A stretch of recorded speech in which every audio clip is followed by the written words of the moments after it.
वीरेंद्र गोयल जी, जिस तरह से डॉक्टर अंशुमान कह रहे हैं कि जो सरकार के सलाहकार हैं वो सिर्फ और सिर्फ वो बातें करना चाहते हैं या बोलना चाहते हैं, बताना चाहते हैं कि जो सरकार के कानों को अच्छी लगे।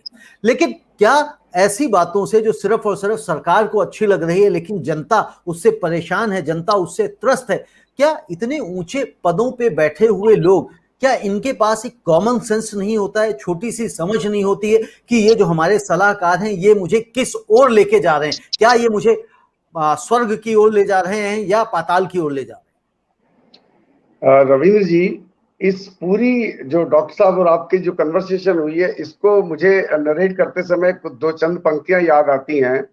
राजा ने कहा रात है, सलाहकारों ने कहा रात है, चाटुकारों ने कहा रात है, वो आज सुबह की बात है।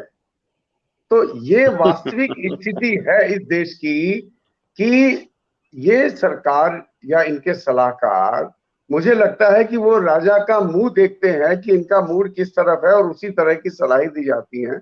रविंद्र जी, जो डिस्कशन हो चुका उसको रिपीट करने का फायदा नहीं है। मैं एक छोटी सी बात बताता हूँ, आप मुझे मत मानिए कि हम कोई एजुकेटेड, हम एक अनपढ़ एक आम नागरिक की तरह मैं बात करता हूँ आज, क्योंकि वैज्ञानिक जो तथ्य देने वो डॉक्टर साहब का काम है कि आज हिंदुस्तान की जनसंख्या 138 करोड़ की है।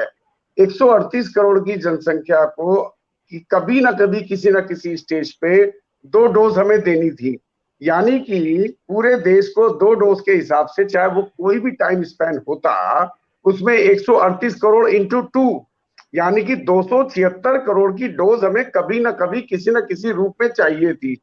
वो ठीक है कि 50 प्लस या 18 प्लस की संख्या जाहिर है कि कम होगी, तो मैं कोई भी परसेंटेज अगर मान ले तो रविंद्र जी, हमें 200 करोड़ की डोज का तो प्रबंध पहले दिन से ही भारतवर्ष को पता था, हमारे प्रधानमंत्री को पता था कि ये डोज हमें चाहिए।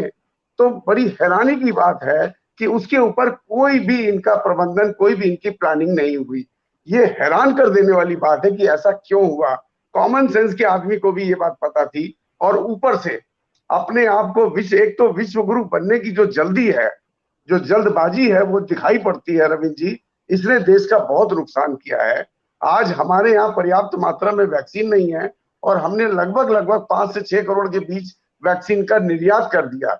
मुझे तो बेसिक कॉमर्स ही समझ नहीं आई कि पहले हमने निर्यात कर दिया, अब हमने सारी राज्य सरकारों को छोड़ दिया कि आप जाइए ग्लोबल टेंडर में कंपीट करिए आपस में। महाराष्ट्र दिल्ली से कंपीट करेगा, 5-5 रुपए 10-10 रुपए वैक्सीन के 100-100 रुपए बढ़ा के लेगा। ये कौन सी मैथमेटिक्स है। और मैं आपका ध्यान केजरीवाल जी के ट्वीट पे भी दिलाना चाहूंगा कि क्या बेहतर नहीं होता कि अगर ग्लोबल टेंडर के थ्रू भी आना था तो भारत सरकार एक मुश्त इसको खरीदती सबकी रिक्वायरमेंट के हिसाब से, जिससे कि उनकी नेगोशिएशन पावर अच्छी होती और देश का विदेशी मुद्रा बाहर जाने से बचता।